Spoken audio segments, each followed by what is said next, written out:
నమస్తే, welcome to our channel. ఈరోజు మనతో పాటుగా స్టూడియోలో ప్రముఖ ఆర్థిక, రాజకీయ, సామాజిక విశ్లేషకులు డాక్టర్ శ్యామ్ ప్రసాద్ గారు ఉన్నారు. వారిని అడిగి కొన్ని వివరాలు తెలుసుకుందాం. నమస్తే సార్. నమస్తే అమ్మ. రాజధాని అమరావతి గురించి మరోసారి యూటర్న్ కామెంట్స్ చేశారు జగన్మోహన్ రెడ్డి గారు. మరి అమరావతికి మేము వ్యతిరేకం కాదు అంటూనే అమరావతిని నిర్మించాలంటే 2 లక్షల కోట్ల రూపాయలు పెట్టాలి, అంటే రాష్ట్రం మీద భారం పడకుండా ఉండడానికే మేము అసలు ఒక మెట్రో నగరాలు అంటే చెన్నై కానివ్వండి, హైదరాబాద్ కానివ్వండి, బెంగళూరు లాంటి మెట్రో నగరాల్లో నిర్మించడానికే ఎగ్జిక్యూటివ్ క్యాపిటల్గా, గ్రోత్ ఇంజన్గా ఉన్నటువంటి వైజాగ్ని ఎగ్జిక్యూటివ్ క్యాపిటల్గా ప్రతిపాదించాము. సో మరి ఇప్పుడు అమరావతి రాజధాని ఎన్నేళ్ళలో కంప్లీట్ అవుతుంది అంటూ చంద్రబాబు గారిని ప్రశ్నిస్తూనే అసలు అమరావతి పైన కొన్ని కామెంట్స్ చేస్తున్నారు. అసలు ఆయన మాట్లాడే దాంట్లో ఎక్కడ కూడా పొంతన లేదని చెప్పుకోవచ్చు. మరి ఈ కామెంట్స్ పైన మీ అభిప్రాయం ఏంటి? ఒక వైఎస్ఆర్సీపీ పార్టీకమ్మ ఒక సిద్ధాంతం లేదు. ఆ నాయకుడు జగన్మోహన్ రెడ్డి మాట్లాడేదానికి అసలు అర్థం పర్థం లేదు. వింత వాదనలు తీసుకొస్తున్నారు. అమరావతి మీద వైఎస్ఆర్సీపీ పార్టీకి ఇష్టం లేదు. అమరావతి రాజధానిగా ఉండటం ఆ పార్టీకి వ్యతిరేకం. ప్రజలందరూ 2024లో తిరస్కరించారు. ఎప్పుడైతే 3 రాజధానుల కాన్సెప్ట్ తీసుకొచ్చారో ప్రజల్లో తీవ్రమైన వ్యతిరేకత వచ్చిందనమాట. వచ్చి మాకు అమరావతే రాజధాని కావాలని ప్రజలందరూ అడిగి ఓట్లేశారు కూటమికి. ఓట్లేసి గెలిపించిన తర్వాతే అమరావతి యొక్క నిర్మాణం అతి వేగంగా జరుగుతుంది. నిత్య కళ్యాణం పచ్చతోరణంగా జరుగుతుంది. ఇప్పుడు సబ్జెక్ట్ ఏంటి అమ్మా, చట్టబద్ధత కోసం ప్రయత్నిస్తున్నారు. చట్టబద్ధత కోసం అమరావతి మన రాజధాని అనేది దానికి చట్టబద్ధత రావటం కోసం కేంద్రం రాష్ట్రాన్ని అసెంబ్లీలో ఒక తీర్మానం చేసి పంపించమని అడిగిందనమాట. అది మొన్న 30న అసెంబ్లీ పెట్టారు. అసెంబ్లీలో ఆ తీర్మానానికి 5 గంటల పాటు చర్చ జరిగింది.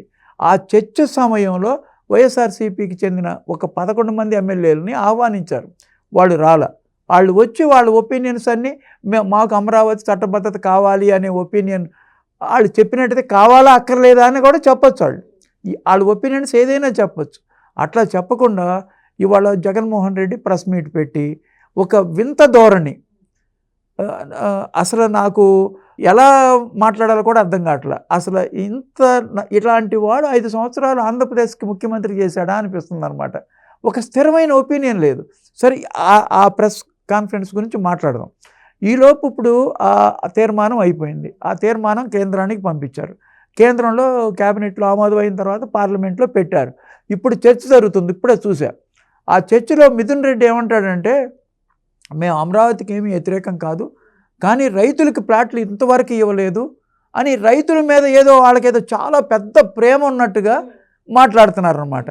అంత ప్రేమ ఉన్నాళ్ళు రైతుల్ని ఎందుకు బాధించారు? రైతుల మీద ఎందుకు కేసులు పెట్టారు? 200 మంది రైతులు మానసికంగా క్షోభ అనుభవించి ఎందుకు చచ్చిపోయారు? కేవలం మీరు రైతులకు చేసిన అన్యాయం కాదా? ఇవాళ పార్లమెంట్లో మాట్లాడుతున్నాడు ఆయన. పార్లమెంటు సాక్షిగా రైతులకు అన్యాయం చేశారు, రిటర్నబుల్ ఫ్లాట్లు ఇవ్వలేదు అంటున్నారనమాట. రిటర్నబుల్ ఫ్లాట్లు ఇవ్వడానికి టైం ఎక్కడుంది నాయన? 5 సంవత్సరాల టైంను వృధా చేశావు. వచ్చిన తర్వాత మీరు చేసిన దాంట్లో అరణ్యాన్ని తయారు చేశావు. ఆ అరణ్యాన్ని నిర్మూలించడానికి ఆ 37 కోట్ల రూపాయలని దానికి 2-3 మంత్స్ టైం పోయింది. ఈలోపు కాంట్రాక్టర్స్ని మాట్లాడుకోవాలి. 5 సంవత్సరాలు మీరు కాంట్రాక్టర్స్ అనగానే గుర్తొచ్చింది సార్, ఈరోజు జగన్మోహన్ రెడ్డి గారు ప్రెస్ మీట్లో మీరు 2018లో ఏవైతే కాంట్రాక్ట్స్ ఇచ్చారో అన్నింటినీ కూడా రద్దు చేశారు. 2026లో మళ్ళీ అదే వాళ్ళకే కాంట్రాక్ట్స్ ఇచ్చారు, కానీ రేటు చూస్తే చాలా తేడా ఉంది అని చెప్పి ఆయన అంటారు. ఉంటుందమ్మా, ఎందుకంటే 7-8 సంవత్సరాలు అయిపోయింది. ప్లస్ సగం వర్క్లు చేసి వెళ్ళిపోమన్నావు. నువ్వు రాగానే ముఖ్యమంత్రి 2019 అవంగానే ఎక్కడ పనులు అక్కడ ఆపేసేయాలని నువ్వు ఆర్డర్ వేసావు. మరి వాళ్ళ మెటీరియల్స్, వాళ్ళు చేసిన వర్క్ మరి అక్కడ వదిలిపెట్టి వెళ్ళిపోయిన తర్వాత మళ్ళీ ప్రారంభించాలంటే ఆ ప్రక్రియకి ఆ లీగల్ ప్రాబ్లమ్స్ పోవడానికి 6 నెలల నుంచి 8 నెలలు పట్టింది. మరి ఒక వర్క్ సగంలో వెళ్ళిపోయి నష్టపోయారు కాంట్రాక్టర్స్ అందరూ. మరి ఆ నష్టం నీ వల్లే కదా జరిగింది. ఈ పబ్లిక్ మనీ అంతా నీ వల్లేగా. నువ్వు 5 సంవత్సరాలు కంటిన్యూ చేసినట్టయితే ఇప్పుడు 50%, 70%, 90% అయిపోయినాయి ఆ బిల్డింగ్స్ అన్నీ. ఆ బిల్డింగ్స్ అన్నీ పాడుపెట్టిన ఘనత నీకే దక్కింది. మరి అంతా రీటెండర్ చేయాల్సి వచ్చింది అంతా. అందుకని వాల్యూ పెంచాల్సి వచ్చింది. మరి 8 సంవత్సరాల్లో కాస్ట్ ఎస్కలేషన్స్ కూడా జరిగినాయి. మరి ఈలోపు అదే కనుక నువ్వు కనీసం ఉన్న బిల్డింగ్స్ అన్నా నువ్వు కంటిన్యూ చేసి ఆ బిల్డింగ్స్ని కనుక పూర్తి చేసి ఉన్నట్టయితే ఈ టెండర్స్ ఎక్కువ మళ్ళీ పిలవాల్సిన అవసరమే ఉండేది కాదు కదా. నువ్వు బ్రహ్మాండమైన ఐకానిక్ టవర్స్ ఫౌండేషన్ స్టోన్స్ దగ్గరే ఆగిపోయింది. దాన్ని కంటిన్యూ చేయకుండా దాన్ని ఒక పెద్ద నది పరివాహంగా చేసావు. అసలు నీకు అమరావతి మీద ఈ రోజుకి కూడా నీకు దాని మీద నిజాయితీ లేదు.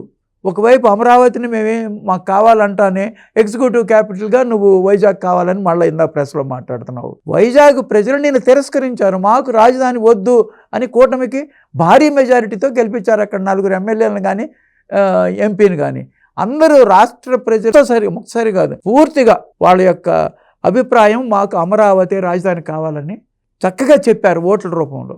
అది నువ్వు గ్రహించి తప్పు సరిదిద్దుకుని నువ్వు కూడా ఇప్పుడు అమరావతికి సహకరిస్తే నిన్ను అందరూ మెచ్చుకుంటారు. మళ్ళీ ఇవాళ చట్టబద్ధత కోసం పార్లమెంటుకి బిల్లు వెళ్తే నువ్వు దాన్ని వక్ర భాషను చెప్తా మచిలీపట్నం నుంచి విజయవాడ వరకు కలిపేసేయాలని ఒక కొత్త కాన్సెప్ట్ తీసుకొచ్చావు. అసలు నీకు ఒక సిద్ధాంతం ఉందా? ఫస్ట్లో అమరావతి యాక్సెప్ట్ చేసావు, 2014-19 మధ్యలో నాకు అమరావతి యాక్సెప్టబుల్ అన్నావు. 2019-24 మధ్యలో వచ్చి నాకు 3 రాజధానులు, ఎగ్జిక్యూటివ్ క్యాపిటల్ వైజాగ్, అసెంబ్లీ అమరావతిలో, హైకోర్టు కర్నూలులో పెట్టాలన్నావు. నిజాయితీ ఉందా నీకు? హైకోర్టు కర్నూలులో పెట్టాలన్నాడు, నువ్వు కోర్టులో అఫిడవిట్ ఏమేసా? మేము హైకోర్టు కర్నూలులో పెట్టదలుచుకోలేదని వేసావు. నువ్వు అసలు లీగల్గా సుప్రీంకోర్టుకి అప్లై చేసావు ఎప్పుడన్నా? ఆ ప్రొసీజరే చేయలే. నిజాయితీ లేదు. మాటల్లో నువ్వు 3 రాజధానులు అన్నావు కానీ చేతల్లో ఒక్క బ్రిక్ కూడా దాని గురించి పెట్టలా. ప్రజలందరూ ఎదురు తిరిగారు. 30,000 ఎకరాల రైతుల యొక్క త్యాగాన్ని నువ్వు గమనించకుండా, రైతులను ఒక్కరోజు కూడా నువ్వు మాట్లాడకుండా రైతులను ఎంత వేధించావో ప్రజలందరికీ తెలుసు. వాళ్ళు పాదయాత్ర ద్వారా ఆంధ్రప్రదేశ్ ప్రజలందరూ స్పందించారు. రైతుల యొక్క మహిళా రైతుల్ని ఎట్లా కొట్టారు, ఎన్ని రకాల కేసులు ఇవాళకే అనుభవిస్తున్నారు. వాళ్ళు కోర్టుల చుట్టూ తిరుగుతున్నారు. ఎంతమంది చనిపోయారు నువ్వు చేసిన పని వలన? నువ్వు ఇవాళ మిథున్ రెడ్డి మీ ఎంపీ పార్లమెంటులో ఇప్పుడు రైతులకు ఫ్లాట్లు ఇవ్వలేదు అంటున్నాడు. బ్రహ్మాండంగా ఇన్ఫ్రాస్ట్రక్చర్ నడుస్తుంది ఇప్పుడు లాస్ట్ 1 year నుంచి. అన్ని ఫ్లాట్లు దగ్గర 1 yearలో అందరికీ ఆ ఫ్లాట్లన్నీ ఇచ్చేస్తారు. ఈ టైం అంతా నువ్వు 5 సంవత్సరాలు పాటు చేసావు. మొట్టమొదటి 2014-19 మధ్యలో కూడా కోర్టు కేసులు వేశారు, ప్లస్ దీంట్లో గ్రీన్ ట్రిబ్యునల్ కేసారు. అవన్నీ కేసులు క్లియర్ అయ్యేటప్పటికి 2017 అయింది. ఒక్క 2 సంవత్సరాల్లో అసెంబ్లీ, హైకోర్టు, సెక్రటరియట్, ఇప్పుడు అసంపూర్తిగా మిగిలిన బిల్డింగ్స్, కొన్ని రోడ్స్, సీడ్ యాక్సిస్ రోడ్డు ఇవన్నీ అయిపోయినాయి. అప్పటికి అవన్నీ అయిపోయిన తర్వాత దాన్ని కంటిన్యూ నువ్వు చేస్తున్నట్టయితే ఈ బాధ ఉండేది కాదు కదా. నువ్వు అమరావతికి ఒప్పుకుంటున్నాను అన్నావు. అమరావతికి ఒప్పుకుంటే మరి నువ్వెందుకు దాన్ని పాడుపెట్టావు? పాడుపెట్టక్కర్లేకుండా వాటిని కంటిన్యూ చేసినట్టయితే ఈ బాధ తప్పేది కదా. నువ్వు మళ్ళీ అంటున్నావు 2 లక్షల కోట్లు ప్రజల మీద భారం అన్నావు. ప్రజల మీద ఒక్క పైసా కూడా భారం పడ్డదు అని చంద్రబాబు నాయుడు గారు ఎన్నిసార్లు చెప్పారో అందరికీ తెలుసు. అది ప్రత్యక్షంగా కూడా దాన్ని చూపిస్తున్నారు ప్రాక్టికల్గా. 5 పైసలు కూడా రాష్ట్ర ప్రభుత్వం నుంచి తీసుకోవట్లా అమరావతికి కన్స్ట్రక్షన్కి కానీ అమరావతి ఇన్ఫ్రాస్ట్రక్చర్కి కానీ. అది మొత్తం world bank, Asian development bank, హుడ్కో ప్లస్ జర్మన్ బ్యాంక్ దగ్గర నుంచి 33,000 crores తీసుకొచ్చారు. ఇంకా డిఫరెంట్ బ్యాంక్స్ నుంచి తీసుకొస్తున్నారు. 60,000 కోట్ల రూపాయల పనులు జరుగుతున్నాయి. చాలా చక్కగా అందరూ ముచ్చటగా అమరావతి డెవలప్ అయిన సమయంలో మళ్ళీ వచ్చి నువ్వు విషం కక్కుతున్నావు అమరావతి మీద. అసలు అర్థం పర్థం లేని మచిలీపట్నాన్ని తీసుకొచ్చి అమరావతిలో కలపమంటావేంటి? అమరావతికి అతి దగ్గరలో గుంటూరు, విజయవాడ, తెనాలి, చిలకలూరుపేట, ఏలూరు, గన్నవరం ఇవన్నీ, ప్లస్ ఇటు కంచిచర్ల, నందిగామ ఉన్నాయన్నమాట. వీటన్నిటి గ్రాడ్యువల్గా 20 yearsలో ఇవన్నీ కూడా కలిపి పెద్ద మహానగరం అవుతుంది. ఇంకా బాగా చంద్రబాబు నాయుడు గారే అధికారంలో ఉన్నారంటే, కూటమి ప్రభుత్వం ఉందంటే, కృష్ణా, గుంటూరు జిల్లాలు 2 కలిపి రాజధానిగా కూడా మారే అవకాశం ఉంది. 2 జిల్లాలు మొత్తం డెవలప్ అయిపోయి ఆంధ్రప్రదేశ్కే అది ఒక అభివృద్ధి సెంటర్గా అవ్వచ్చు అనమాట. అలాంటిది నువ్వు ఇవాళ వచ్చి బాహుబలి సెట్టింగ్ వేశారు అన్నావు. చూసావా నువ్వు బాహుబలి సెట్టింగ్? ఎందుకు అలాంటి మాటలు? నువ్వు ఒక బాధ్యతాయుతమైన ముఖ్యమంత్రి పాత్ర చేసావు, మాజీ ముఖ్యమంత్రిగా ఉన్నావు. తిక్కలుగా వింత పోకడలుగా పిచ్చి మాటలు మాట్లాడితే ప్రజలు మెచ్చరు. నువ్వు మీ మిథున్ రెడ్డి మాట్లాడేది కూడా చాలా తప్పు. రైతుల మీద ఏమాత్రం శ్రద్ధ లేదు. కేవలం రాజకీయంగా రైతుల మీద మీకు ఏదో ప్రేమ ఉంది, వాళ్ళకేం ప్లాట్లు ఇవ్వలేదని మాట్లాడుతున్నారు. రైతులందరూ ఎంతో సంతృప్తిగా ఉన్నారు. ఎవరైనా సరే అమరావతి 29 గ్రామాలకు వెళ్ళి రైతులను ఎవరినైనా అడగండి, అందరూ పూర్తి సంతోషంగా ఉన్నారు అక్కడ డెవలప్మెంట్ చూస్తే.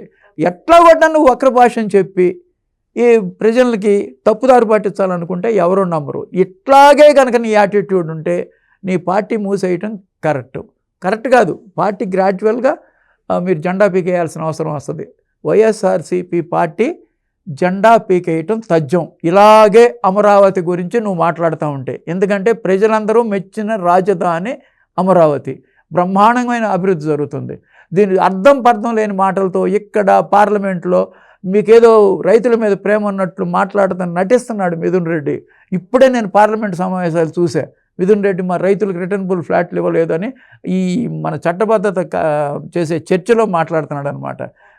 ఇవన్నీ మాట్లాడటం అవసరమా? ఇట్లాగే మీరు అమరావతి మీద వ్యతిరేకంగా మాట్లాడటం కనుక కంటిన్యూ చేస్తే మీ పార్టీ జెండా పీకేయాల్సిందే. మొన్న కూడా శ్రీకాకుళంలో ధర్మాన ప్రసాదరావు, బొత్స సత్యనారాయణ, శ్రీల అప్పర్రాజు కూడా ఈ తీర్మానంకి విలువ లేదు, ఈ తీర్మానం గురించి మేమేం పట్టించుకోమంటే మీరు వస్తే మళ్ళీ మేము 3 క్యాపిటల్స్ చేస్తామనే ఉద్దేశంతోనే ఉన్నారు. ఒకేపు సజ్జల రామకృష్ణారెడ్డి ఏమో మేము అమరావతికి యాక్సెప్టెన్స్ అంటాడు. ఒకేపు ఏమో నువ్వు గుంటూరు విజయవాడ మధ్య ఒక 500 ఎకరాల్లో క్యాపిటల్ కడితే మాట్లాడతాను మొన్న 2 నెలల క్రితం అన్నావు. ఇప్పుడేమో మచిలీపట్నం దాకా ఎక్స్టెండ్ చేయమని మళ్ళీ అంటున్నావు.